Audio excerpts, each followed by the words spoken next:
ప్రాణ నష్టాన్ని తగ్గించడానికి ఎన్ని విధాల ప్రయత్నం చేయాలనో అన్ని విధాల ప్రయత్నం చేయడం, ఇది కాకుండా వాళ్ళందరినీ పునరావాసం కానీ ఇమ్మీడియట్గా వారికి కావాల్సినటువంటి నిత్యావసర వస్తువులన్నీ కూడా ఫుడ్ ఎట్టే విధంగా సప్లై చేయాలో చేయడం కోసం ప్రయత్నం చేశాం. నిన్న ఈవినింగ్ ఏదైతే బుడమేరు, ఈరోజు సింగ్ నగర్ పూర్తిగా మునిగిపోవడానికి కారణం బుడమేరు. ఏదైతే బుడమేరు కానీ ప్రాపర్గా బ్రీచెస్ లేకుండా ఉండి అదే సమయంలో ఆ నీళ్లు కృష్ణానదికి కొన్ని వచ్చి కొన్ని కొల్లేరు సదస్సుకు పోవాల్సిన అవసరం ఉంది. కొల్లేరుకు పోవాల్సిన నీళ్లు ప్రీవియస్ గవర్నమెంట్ హయాంలో 2 పెద్ద బ్రీచెస్ పడడం, ఆ బ్రీచెస్ని నేను వచ్చి కూడా 80 రోజులే అయింది. ఈ 80 రోజుల్లో నోటీస్ చేయలేకపోవడం, దానివల్ల ఈ ప్రమాదం వచ్చే పరిస్థితి వచ్చింది. ఇంకొక పక్కన కృష్ణా నదిలో కూడా దగ్గర చరిత్రలో ఎప్పుడూ రాని విధంగా 11,45,000 క్యూసెక్స్ ఆఫ్ వాటర్ వచ్చింది. కృష్ణా నది డిజైన్ చేసింది ఈ యొక్క గేట్స్ అయితే ప్రకాశం బ్యారేజ్లో 11,90,000కు డిజైన్ చేశారు. ఫుల్ కెపాసిటీ 11,90,000 టేకప్ తీసుకుంటుంది. ఈరోజు మనకు వచ్చింది 11,43,000 వచ్చింది. ఇది historic record, first of it's kind. చరిత్రలో ప్రకాశం బ్యారేజ్ కట్టిన తర్వాత ఇంత పెద్ద ఎత్తున వరద రావడం అనేది మొదటిసారి. ఒకసారి 2009లో వచ్చింది, అప్పుడు వచ్చింది 10,90,000. ఈసారి 11,43,000 వచ్చే పరిస్థితి వచ్చింది. ఇది దానివల్ల కూడా మీరు ఒకసారి చూస్తే భవానీపురంలో ఏదైతే రోడ్డు క్రాస్ అయ్యి అక్కడి నుంచి స్వాతి థియేటర్ ఇవన్నీ కూడా ఆ ఏరియా సబ్మర్జ్ అయ్యే పరిస్థితి వచ్చింది. అదే సమయంలో ప్రికాషన్ తీసుకున్నటువంటి కృష్ణ లంకలో ఒక పక్క నేనున్నప్పుడు ఒక వాల్ కట్టాం. తర్వాత అక్కడ మున్సిపల్ కార్పొరేషన్ ఆ ట్రీట్మెంట్ ప్లాంట్ పెట్టి దాని మీద నీళ్లు రాకుండా ఉండడానికి ఒక వాల్ కట్టారు.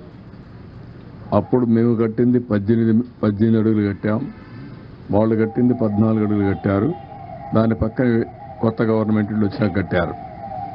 ఏదైతే 14 అడుగులు కట్టారో ఆ 14 అడుగులు పొంగి కృష్ణా నుంచి నీళ్ళన్నీ కూడా కృష్ణ లంకలోకి వచ్చే పరిస్థితికి వచ్చాయి. ఇది ఎప్పుడు కూడా ఊహించని పరిణామం. ఇంకొక పక్కన ఏదైతే ఈరోజు భవానీపురంలో స్వాతి థియేటర్ ద్వారా వచ్చే నీళ్ళన్నీ మళ్ళీ ఆ నీళ్ళని కూడా వ్యాంబే కాలనీకి ఇవన్నీ వచ్చేసి మొత్తం కలిసిపోయే పరిస్థితి వచ్చింది. ఇది ఏ విధంగా హ్యాండిల్ చేయాలనో అన్ని విధాల ప్రయత్నం చేశాం. కానీ ఈరోజు ఏదైతే వాటర్ రిసీడ్ అయిన తర్వాత కృష్ణా నుంచి అక్కడ భవానీపురంకి వచ్చే నీళ్లు తగ్గాయి, ఓవర్ఫ్లో తగ్గింది, అది కంట్రోల్ అయింది. కృష్ణా లంకలో కూడా కంట్రోల్ అయ్యే పరిస్థితి వచ్చింది. అయితే ఇంకా ఏదైతే ఇక్కడుండే మనం సింగ్ నగర్లో ఉండే ఇది మాత్రం ఇంకా నీళ్లున్నాయి. ఒక 1.5 అడుగులు తగ్గాయి, ముందు కంటే నిన్నటి కంటే కూడా అక్కడ కూడా కొద్దిగా తగ్గాయి.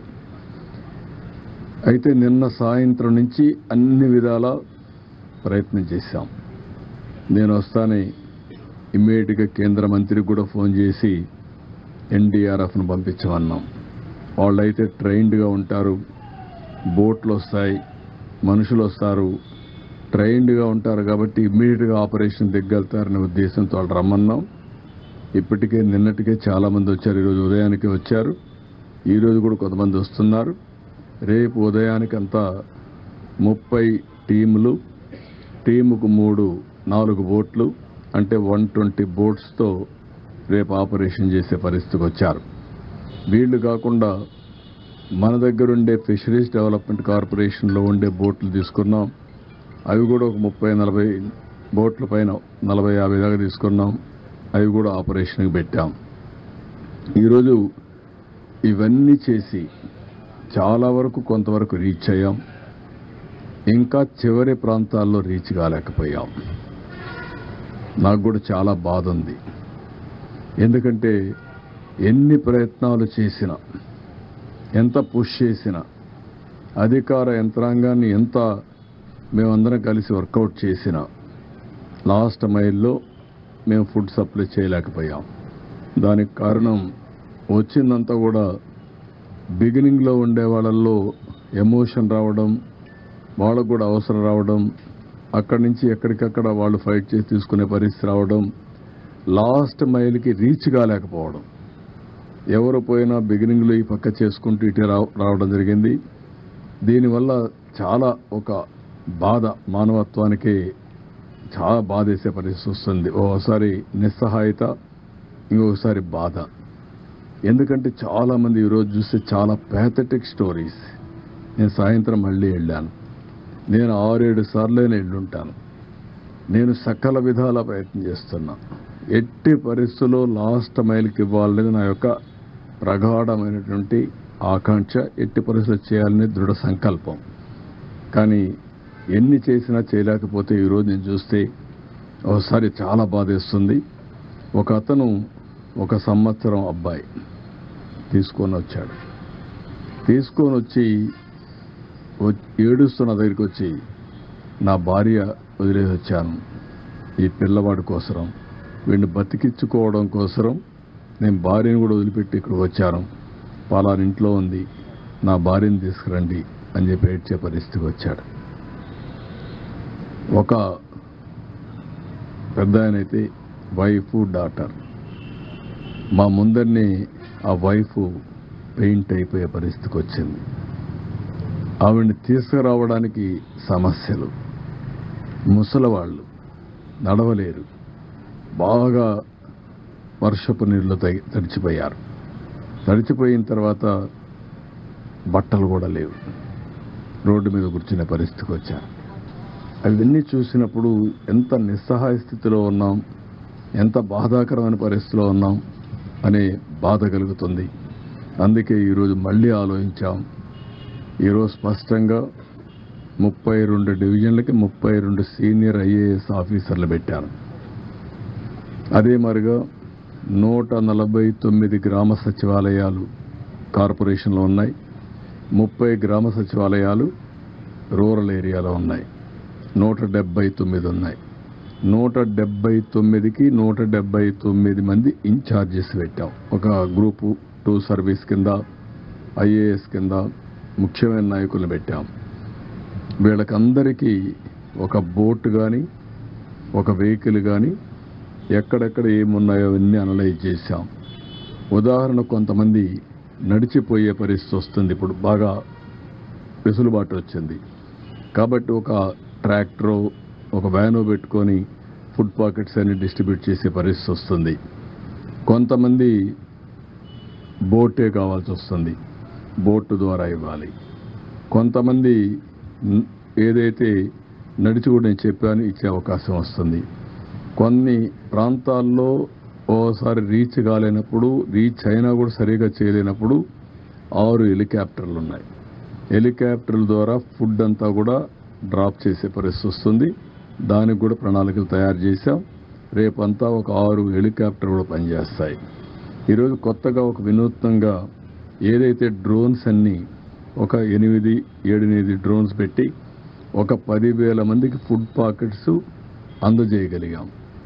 ఈరోజు నేను చూశాను, కొంతమంది మేము ఫుడ్ ఇస్తే ఆ ఫుడ్ అవసరం, ఆ ఫుడ్ని వాటర్లో కూడా లాక్కపోయే పరిస్థితికి వచ్చారు. మోయలేక వాటర్లో మోసుకొని వెళ్తే కంటామినేషన్ వచ్చే ప్రమాదం వస్తుంది. ఆ కంటామినేషన్ వస్తే లేనిపోని రేపు డయారియా ఇవన్నీ అనేక సమస్యలు వస్తాయనే ఉద్దేశంతో ఇప్పుడు ఈ డ్రోన్స్ పెట్టి, డ్రోన్ అయితే చాలా ఈజీగా వెహికల్ నుంచి నేరుగా బిల్డింగ్ పైకి పంపిస్తారు. ఆటోమేటిక్ తీసుకోగలుగుతున్నారు. 2 మినిట్స్లో ఆపరేషన్ అవుతా ఉంది. రేపు ఒక 30-35 డ్రోన్స్ కూడా పెట్టాం. అది కానీ సక్సెస్ అయితే ఇంకా ఎన్ని పెట్టాలో పెట్టి ఇంకా టైం కూడా లేదు. We're operating. అవైలబిలిటీలో ఉండే డ్రోన్స్ అన్నీ కూడా తీసుకొచ్చి పెట్టాం. అదే మరిగా ప్రతి ఒక్క బోట్లో కానీ ప్రతి ఒక్క వెహికల్లో కానీ ఒక ఆక్టోపస్ కానీ గ్రే హౌండ్స్ కానిస్టేబుల్ పెట్టాం. ఎందుకంటే వాళ్ళది సమర్థవంతంగా చేయగలుగుతారని పెట్టాం. అదే సమయంలో లోడింగ్ అన్లోడింగ్ ప్రాబ్లం ఉంటే ఏపీఎస్పీ స్టాఫ్ ఉన్నారు, పోలీసులు ఉన్నారు, వాళ్ళ సర్వీసులు కూడా ఉపయోగించుకోవాలని వాళ్ళని కూడా పెట్టాం. అంటే ఇవన్నీ కూడా ఎందుకు చేస్తున్నామంటే ఎక్కడ కూడా ఒక చిన్న నిర్లక్ష్యం ఉండకూడదు. ఎట్టి పరిస్థితిలో లాస్ట్ మైల్లో ఉండే వ్యక్తులకు చేరవేయాలి. వాళ్ళ ప్రాణాలు చాలా ముఖ్యం. అదే మరి వాళ్ళు చాలా ఇబ్బందుల్లో ఉన్నారు. నేను చూసినప్పుడు అనిపిస్తుంది, డబ్బులుండేవాళ్ళు, డబ్బులు లేని వాళ్ళు, చదువుకున్న వాళ్ళు, చదువుకోలేని వాళ్ళు, ఏ ఏజ్ ఉన్నా ప్రతి ఒక్కరు అందరూ సమానమైపోయే పరిస్థితికి వచ్చారు. దీనావస్థలో ఉన్నారు. కడుపు నిండితే చాలని బాధపడుతున్నారు. కనీసం నీళ్లు కూడా దొరకకుండా, నీళ్లు ఇస్తే అది అమృతంగా భావించే పరిస్థితిలో ఉన్నారు. అవి చూసినప్పుడు బాధ్యత పెరుగుతుంది. నేను ఆ మాటే చెప్పాను మా ఆఫీసర్లకు అందరికీ. ఈరోజు ఈ కష్టకాలం ఉన్నప్పుడు మనందరి మీద ఒక గురుతరమైన బాధ్యత ఉంది. మీరు ఆ పని చేయండి. నాకు రాత్రికి రేపు ఎల్లుండు 3 days మాత్రం రాజీ లేదు. 0 tolerance. అందరం కలిసి పనిచేయాలి. ఎక్కడ కూడా ఏమాత్రం కూడా అశ్రద్ధ వహించడం, నిర్లక్ష్యంగా ఉండడం, కష్టాల్లో ఉండే వాళ్ళతో మాట్లాడే విధానం కూడా చాలా ఇంపార్టెంట్. ఒకసారి ఎమోషనల్గా మాట్లాడతారు, హిస్టీరిక్గా మాట్లాడతారు. ఎందుకంటే నిన్నటి నుంచి భోజనం లేదు, కళ్ళ ముందర పిల్లలకు భోజనం పెట్టలేకపోయారు, పేషెంట్లుగా ఉండే పేరెంట్స్ని చూసుకోలేకపోయారు. అవన్నీ చూసినప్పుడు ఎవరికైనా కోపం వస్తుంది, బీపీ పెరుగుతుంది, ఆవేశం వస్తుంది. అలాంటి సమయంలో మనం వాళ్ళని సముదాయించాలి, ఎప్పటికప్పుడు వాళ్ళకి గౌరవించాలి. వాళ్ళు గట్టిగా మాట్లాడినా మీరు వాళ్ళని ఏ విధంగా మెప్పించాలనో మెప్పించి మనం ఏం చేయాలో చేయాలని చెప్పి కూడా చాలా స్పష్టంగా చెప్పాను. మా వాళ్ళు కూడా చేస్తారని చెప్పి ఆశిస్తున్నా. నేను సర్వేలు కూడా కండక్ట్ చేసుకుంటున్నా. ఎక్కడికక్కడ ప్రజాభిప్రాయాన్ని మేము ఇచ్చినట్టు చేరాయా లేదా అని కూడా అడుగుతున్నాం. దానివల్ల కూడా నాకు సమాచారం వస్తుంది. ఆ సమాచారాన్ని బేస్ చేసుకుని మళ్ళీ అక్కడ పంపించవలసిన నిత్యావసర వస్తువులన్నీ పంపిస్తాం. ఇది phase 1లో మేము చేసే కార్యక్రమం. ఇది అయిన తర్వాత ఎక్కడికక్కడ శానిటేషన్. ఇప్పటి నుంచే శానిటేషన్ పైన కూడా శ్రద్ధ పెట్టాల్సిన అవసరం ఉంది. కొన్ని ప్రాంతాల్లో ఒకరిద్దరు చనిపోయారు కూడా అంటున్నారు. దాన్ని కూడా, ఎందుకంటే నిన్న ఈరోజు ఈ నీళ్ళల్లో ఓసారి బయట వచ్చినప్పుడు కానీ అలాంటప్పుడు ఒకరిద్దరు చనిపోయింటే అవన్నీ కూడా అకౌంట్ ఫర్ చేయాల్సిన అవసరం ఉంది. దానిపైన కూడా శ్రద్ధ పెడతాం. ఇవన్నీ చేస్తూనే శానిటేషన్ కంప్లీట్ చేసి వాళ్ళకు పునరావాసం చేయడానికి మళ్ళీ ఏం చేయాలనో అవి కూడా ఫైనలైజ్ చేస్తాం. దాన్ని కూడా తొందరని కంప్లీట్ చేసి ఈ టీంతోనే టోటల్గా మళ్ళీ వాళ్ళకు ఒక నమ్మకం ఇచ్చి, మళ్ళీ ఒక భరోసా ఇచ్చి వాళ్ళందరినీ కూడా ఏ విధంగా ఆదుకోవాలని ఆదుకున్న తర్వాతనే ఇక్కడి నుంచి కదలబోతున్నాం. ఇది ఈరోజు కార్యక్రమం. కానీ ఏమీ తెలియని నాయకులు కనీసం వీళ్ళ పీరియడ్లో ఆ రోజు ఏదైతే మనం ఈ డ్రైన్, బుడమేరు డ్రైన్ కనీసం బ్రీచ్ అయింది కూడా తెలియదు. బుడమేరుకు గేట్లు ఉన్నాయని మాట్లాడతారు. వీళ్ళు ఎట్లా సీఎంలు అయ్యారని నాకైతే అర్థం కాదు. అది నేరుగా వస్తుంది, దానికి కాలువలో వచ్చి పోతే కృష్ణాకి వెళ్తుంది, అది కూడా తెలిసి ఉండదు. లేకపోతే కొల్లేరుకి పోతుంది. తెలియాలని లేదు, కనీసం తెలుసుకోవాలని ఉండాలి. అది కూడా తెలియకుండా మాట్లాడే పరిస్థితి. ఇంకొక పక్క మా ఇల్లు కాపాడుకోవడానికి బుడమేరుకు నీళ్లు పంపించామంట. ఏం మాట్లాడతారండి? ఎంత అజ్ఞానం, లేకుంటే విచ్చలవిడితనం, ఏది చెప్పినా నమ్మతారని, ఏదో ఒకటి వాగితే ఏమీ చేయలేదని. వచ్చింది వర్షాలు నిన్న రాత్రి జరిగింది. తెల్లవారే కొందుకు అందరం పరిగెత్తి ఎక్కడెక్కడుందో అన్ని జిల్లాల్లో కూడా ఫుడ్ పాకెట్స్ తయారు చేసి కొన్ని ఎయిర్లిఫ్ట్ తీస్తున్నాం, కొన్ని తెప్పిస్తున్నాం. ఇక్కడ హోటలర్స్కి అందరికీ చెప్పాను, ఇది మీ బాధ్యత. గవర్నమెంట్ ఈరోజు మేము డిమాండ్ చేస్తున్నాం, కమాండ్ చేస్తున్నాం, ఆదేశాలు ఇస్తున్నాం. ఎవ్వరికి ఎగ్జంప్షన్ లేదు. మీరు ఇన్ని లక్షల పాకెట్లు చేయాలంటే చేయాల్సిందే. మీరు సప్లై చేయమని ఆదేశాలు ఇచ్చాం. ఎందుకు, దేనికోసం? ఇది పబ్లిక్ ఇంట్రెస్ట్. ఇది మా ఇంట్రెస్ట్ కాదు. ఒక పబ్లిక్ ఇంట్రెస్ట్ అయినప్పుడు, ప్రజలు ఇబ్బందుల్లో ఉన్నప్పుడు ప్రభుత్వానికి ఒక విస్తృతమైన అధికారాలు ఉన్నాయి. ఎంతవరకు హ్యూమన్లీ పాసిబులో అన్నీ చేస్తున్నాం. బోర్డ్స్ తెప్పించాం, మనుషులు తెప్పించాం, ఫుడ్ అంతా సప్లై చేయించాం. సెక్రటరియేట్ మొత్తం ఈరోజు మీరు చూస్తే కలెక్టరేట్ని సెక్రటరియేట్గా చేసుకొని చీఫ్ సెక్రటరీ మొదలుకొని చీఫ్ మినిస్టర్ మొదలుకొని ఇక్కడే ఉన్నాం. దానికి కూడా వక్రీకరించి మాట్లాడే పరిస్థితికి వస్తున్నారు. వీళ్ళకు బాధ్యత లేదు, నాకు బాధ్యత ఉంది. హరికేన్ తుఫాన్ 96, 97 రాజమండ్రి ఆర్డీఓ ఆఫీస్ని సెక్రటరియట్గా చేసుకుని ఆల్ సెక్రటరీస్ని రమ్మని వారంలో మళ్ళీ అన్ని పనులు పూర్తి చేసి నార్మల్సీ తెచ్చిన తర్వాతనే హైదరాబాద్కి వెళ్ళాను.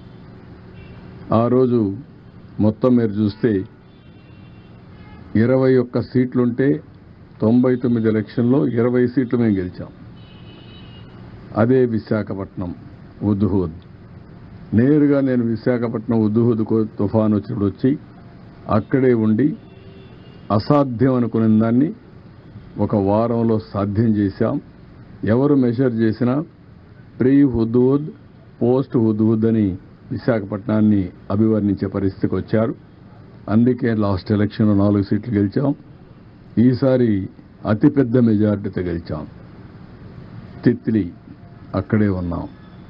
ఆ రోజు కూడా సెక్రటరియట్ పండగలున్నా కూడా కాదని అక్కడ ఉన్నాం.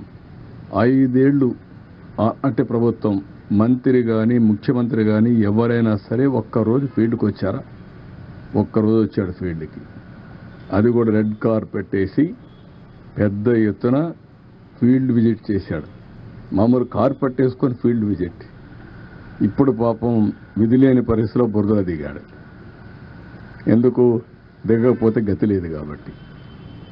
ఏంటి రాజకీయాలు, చెత్త రాజకీయాలు? ఏం మాట్లాడుతున్నారు మీరు? మీరు మాకు తుఫాన్ గురించి, సైక్లోన్ గురించి, డిజాస్టర్ గురించి మాట్లాడే పరిస్థితి మీకుందా? తెలుగుదేశం పార్టీ ఎప్పుడు కూడా ఒక బాధ్యత కలిగిన పార్టీ. ఎవరికి ఎక్కడ కష్టమున్నా సమర్థవంతంగా, అది కూడా ఒక శ్రద్ధతో పనిచేసే పార్టీ. పేదవాడికి ఎక్కడా ఇబ్బంది లేకుండా చేయడం కోసం అన్ని విధాల ప్రయత్నం చేసే పార్టీ. దాన్ని వెకిలి చేసి మాట్లాడడం, లేకపోతే వీళ్ళ యొక్క క్రిమినల్ నేచర్,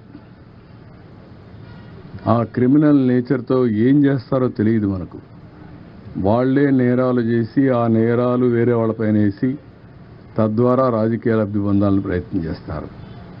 చాలామందికి అనుమానం ఉంది రాష్ట్రంలో, ఏంటి ఇవన్నీ ఎట్ట జరుగుతున్నాయని. మామూలుగా నా గవర్నమెంట్లో, నేను ఎప్పుడు గవర్నమెంట్లో ఉన్నా రౌడీజం కానీ, ఫ్యాక్షన్ పాలిటిక్స్ కానీ, వైలెన్స్ కానీ, లా అండ్ ఆర్డర్ వైలేషన్స్ కానీ ఎప్పుడు ఉండవు. అలాంటిది ఈ మధ్యకాలంలో అక్కడక్కడ తోక తిప్పే పరిస్థితికి వస్తున్నారు. తోక తిప్పే పరిస్థితికి వస్తున్నారు అంటే కొంతమంది రాజకీయ ముసుగులో పెత్తనం చేయొచ్చు, తప్పించుకోవచ్చు అనుకుంటున్నారు. కానీ రాజకీయ ముసుగులో మీరు తప్పించుకోలేరు. ఇష్ట ప్రకారం చేస్తే ఎవరిని వదిలిపెట్టాం. మొన్నే గుడ్లవల్లేరులో మీరు చూశారు. ఏం మాట్లాడారండి మీరు? మాకు సిన్సియారిటీ ఉంది. అందుకే నేను ఫారెన్సిక్ ఎక్స్పర్ట్స్ అందరినీ తీసుకొచ్చి నేషనల్ లెవెల్లో ఉండే మేధావులతో అందరితో పెట్టి, ఎక్స్పర్ట్స్తో పెట్టి కేసు ఎస్టాబ్లిష్ చేస్తాం. తప్పు చేశారని తెలిస్తే ఎంత పెద్దవాడున్నా వాడిని వదిలిపెట్టాం. దాన్ని ఎస్టాబ్లిష్ చేయడానికి చేస్తే దానిపైన కూడా ఇష్ట ప్రకారం మాట్లాడే పరిస్థితికి వచ్చారు. ఇవన్నీ తప్పుడు ఆరోపణలు కట్టిపెట్టండి, వాస్తవాలు మాట్లాడండి. ఏమీ తెలియకుండా బుడమేరు గేట్లు ఎత్తలేదు, ఎత్తారు అని మాట్లాడడం, లేకపోతే ముఖ్యమంత్రి గారి ఇంటికి ముంపు గురి కాకుండా ఏంటంటే గురి అయితే నీళ్లు వచ్చాయి, వస్తాయి, ఏమైపోతుందండి? అందరిళ్ళకి వచ్చాయి. మొత్తం విశాఖపట్నం సగం మునిగింది, నీళ్లు వచ్చాయి.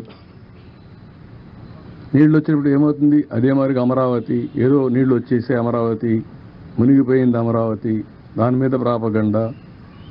ఏమీ జరగలేదు అక్కడ. ఇలాంటి తప్పుడు ప్రచారం చేసి తప్పుడు ఇది చేసి ఏదో రాజకీయ లబ్ధి పొందాలనుకుంటున్నారు. ఇది కరెక్ట్ కాదు. నేను ఎప్పుడూ 45 ఏళ్ళు నా రాజకీయ జీవితంలో ఇంత పనికిమాలిన పార్టీని, పనికిమాలిన ప్రచారాన్ని ఎప్పుడు చూడలేదు. ఏది ఏమైనా తెలుగుదేశం పార్టీ చాలా స్పష్టంగా ఉంటాం. ఎక్కడికక్కడ ఇలాంటి తప్పుడు ప్రచారాల్ని ఖండిస్తూ ఎవరైనా సరే నేరాలు చేసి రాజకీయ లబ్ధి పొందాలనుకుంటే మాత్రం చాలా స్పష్టంగా ఉంటాం. ఆ విషయం గుర్తుపెట్టుకోవాల్సి హెచ్చరిస్తున్నాం. ఎవరికి ఇవ్వాలి, ఎవరికి ఇవ్వాలి ఇన్ఫర్మేషన్ తెలియదా? గేట్లు ఎత్తడంలో ఇన్ఫర్మేషన్ ఇవ్వలేదా? ఏ గేట్లు అయితే ఎప్పుడు ఇన్ఫర్మేషన్ ఇవ్వాలి? ఫస్ట్ నుంచి ఎవ్రీడే మీరు, నేను, ప్రజలు అందరికీ, రైతులకు ఇన్ఫర్మేషన్ ఇవ్వలేదా? ఆల్ ప్రాజెక్ట్స్ని జాగ్రత్తగా మేనేజ్ చేస్తూ ఏ ప్రాజెక్టులో ఎంత వాటర్ ఉందని చెప్పలేదా? పైన ఎంతెంత వాటర్ వస్తుందని ఎప్పటికప్పుడు చెప్పలేదా? ఏ రోజు జరిగింది? లాస్ట్ డే ఏదైతే మన సైక్లోన్ క్రాస్ అయ్యేది శ్రీకాకుళంలో, కళింగపట్నంలో క్రాస్ అవుతుందనుకుని అక్కడే క్రాస్ అయింది. క్రాస్ అయిన తర్వాత ఈ రెయిన్ఫాల్ అంతా కళింగపట్నంలో పడుతుంది అనుకుంటే అంత మునుపంతా రెయిన్ అంతా పడింది గుంటూరు, కృష్ణాలో పడింది. ఆ తర్వాత ఖమ్మం, నల్గొండలో పడింది. నల్గొండ, ఖమ్మంలో పడింది. మళ్ళా ఎక్కడికి వచ్చింది? నేరుగా ప్రకాశంకి వచ్చింది. ఈ మన బుడమేరు కానీ పక్కనుండే ఇంకా కొన్ని డ్రైన్స్ కానీ అన్నిట్లో నీళ్ళు వచ్చాయి. దాంట్లో వచ్చిన అడిషనల్గా వచ్చే వాటర్ ఇది శ్రీశైలం అప్పటికే నిండిపోయింది, నాగార్జునసాగర్ నిండింది, పులిచింతలు నిండింది. అక్కడి నుంచి హెవీ రెయిన్ఫాల్తో అవన్నీ వచ్చాయి. ప్లస్ ఇక్కడ పడిన వర్షంతో ఈ నీళ్ళు వచ్చాయి. ఇక్కడ ఎక్కువ వర్షం పడింది, లోకల్ క్యాచ్మెంట్లో నీళ్ళు వచ్చాయి. ఆల్ ఆఫ్ ఏ సడన్ కమ్ముకొని వచ్చి వీళ్ళు చేసిన తప్పుడు పని, మానవ తప్పిదం. ఆ రోజు వీళ్ళు బ్రీచ్ చేసింది కానీ మేము కానీ చెక్ చేసుకొని ఉంటే, ఆ బ్రీచెస్ క్లోజ్ చేసి ఉంటే ఇప్పుడు ఈ నీళ్ళు వచ్చే పరిస్థితి లేదు. ఇది నువ్వు అనలైజ్ చేసుకొని మాట్లాడాలా, తెలియకపోతే నేర్చుకొని మాట్లాడాలా. ఏదంటే ఇది మాట్లాడతాను, ఏదో ఇన్ఫర్మేషన్. ఏమి information?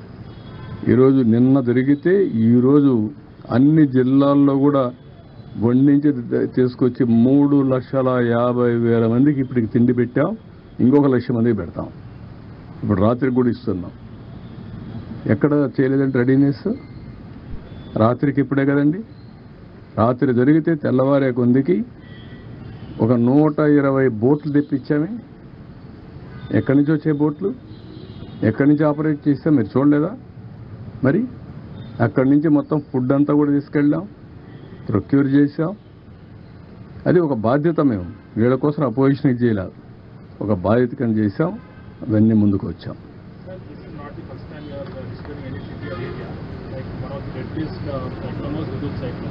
And I think over 40 dead, 70% distribution was done when you were there at that time. So what is the initial assessment? Are you going to request any funds from the center?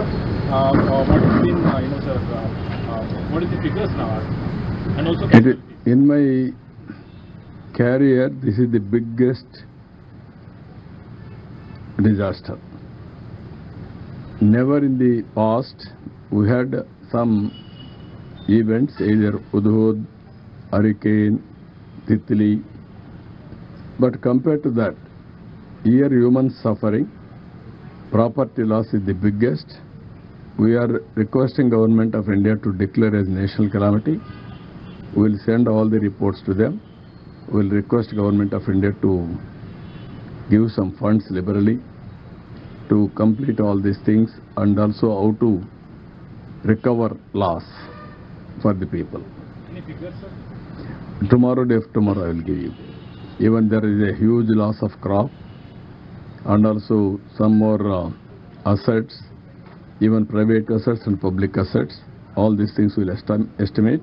We'll send it to Government of India at the earliest. That's why first I reported to Home Minister. I seek his assistance, and also I requested PM. He also responded positively. Both I have briefed them. Next step is we request them to help us.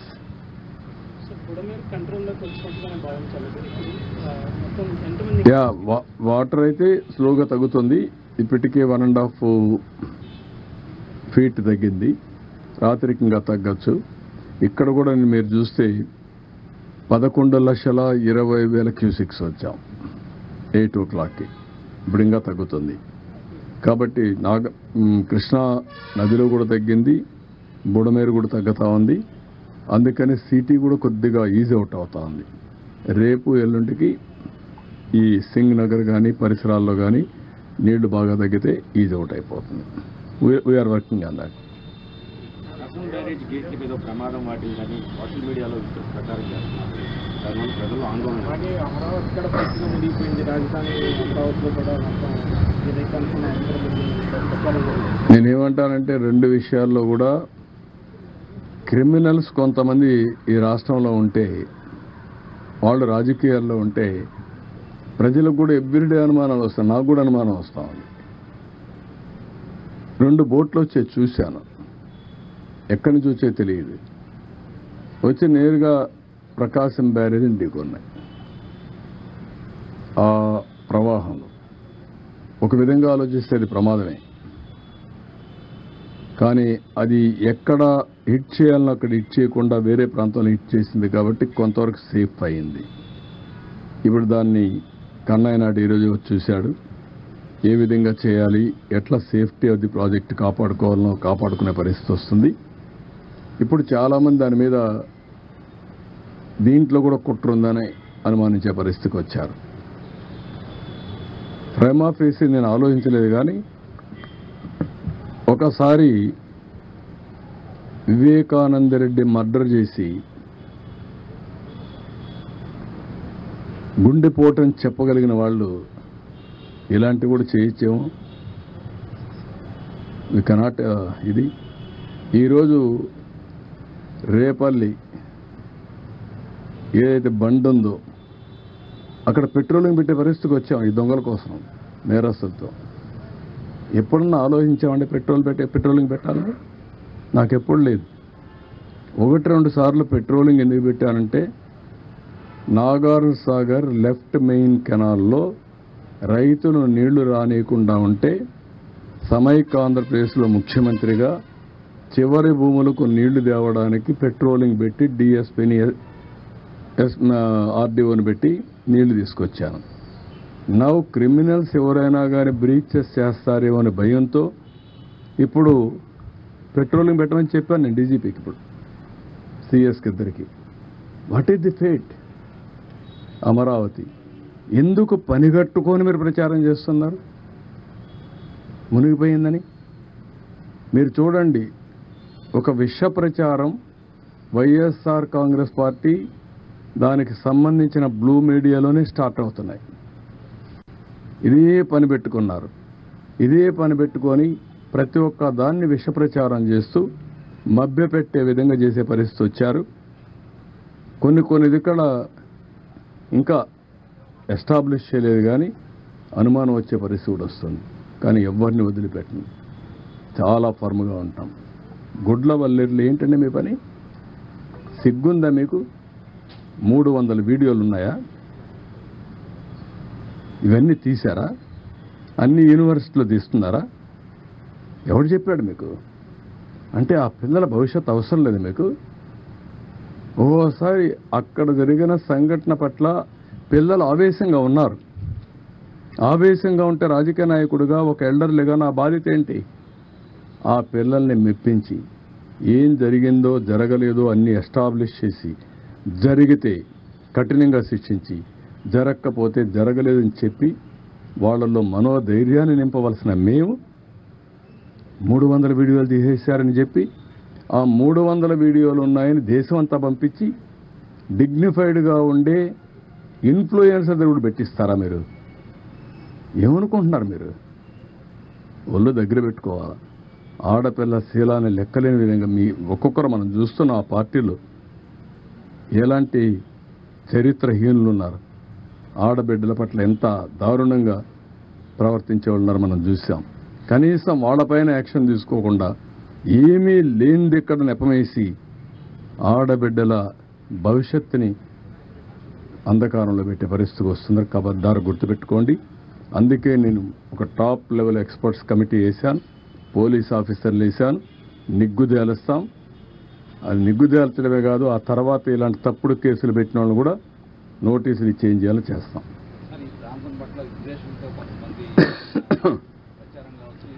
ఈ ప్రాంతం పట్లే కాదు, వాళ్ళ రాజకీయ భవిష్యత్తు కోసం అందుకే చెప్పాను. ఇక్కడ ఒక భూతం ఉంది, ఈ భూతం ఉన్నంత వరకు అందరూ భయపడతారు రావడానికని. అలాంటి భూతమే అతను, ఆ పార్టీ. ఇది మంచిది కాదు. నీ రాజకీయం కోసం 24 గంటలు ఇదే పని అయితే ప్రజలు ఏ విధంగా హర్షిస్తారండి? ఏ రాజకీయ నాయకుడైనా చేయాల్సింది ప్రజాహితం కోసం పనిచేయాలి, ప్రజల్ని ఎంపవర్ చేయాలి, తద్వారా రాజకీయ లబ్ధి పొందాలని ఆలోచించాలి తప్ప సమాజం ఏమైపోయినా పర్వాలేదు, అమరావతి రాకపోయినా పర్వాలేదు, ఇండస్ట్రీస్ లేకపోయినా పర్వాలేదు, ఆడబిడ్డలు ఏమైనా పర్వాలేదు అనే దరిద్రమైన రాజకీయం చేయడం కరెక్ట్ కాదు. ఓకే, ఇంతవరకే ఈరోజు. ఎందుకంటే రేపు నాకు ముఖ్యంగా వరదలు దాని మీదనే మాట్లాడదాం. అతను చెప్పాడు కాబట్టి ఇవన్నీ చెప్పాల్సి వచ్చింది. Otherwise this is not the time. ఇప్పుడే గుత్తికొండ శ్రీనివాస్, ఫ్లారిడా, USA ఈ వరదల కోసం సహాయం కోసం 1 కోటి రూపాయలు విరాళం ఇవ్వడానికి వచ్చారు. వారిని మనస్ఫూర్తిగా అభినందిస్తున్నా, ధన్యవాదాలు తెలియజేస్తున్నా. ఇప్పుడు నేను శ్రీనివాస్ గారిని ఒక ఆదర్శంగా తీసుకుని రాష్ట్రంలో దేశంలో ఉండే ప్రతి ఒక్కరిని కోరుతున్నా, ఇది ఒక మంచి కాస్. ఇది ఇక్కడుండే వరద బాధితుల్ని పూర్తిగా ఆదుకోవాల్సిన అవసరం ఉంది. ఇది అందరి బాధ్యత. మేము మా బాధ్యత నెరవేరుస్తాం. ప్రభుత్వం చేయాల్సిన పనులని చేస్తాం. ప్రతి ఒక్కరిని రిక్వెస్ట్ చేసేది మీరు కూడా ముందుకు రండి. మీకు తోచిన విధంగా మీరు కూడా సహకరించి ఏ విధంగా ఈ వరద బాధితులను ఆదుకోగలుగుతామో ఆదుకునే దానికోసం ముందుకు రావాల్సిందిగా ప్రతి ఒక్కరికి విజ్ఞప్తి చేస్తున్నాం. ఓకే,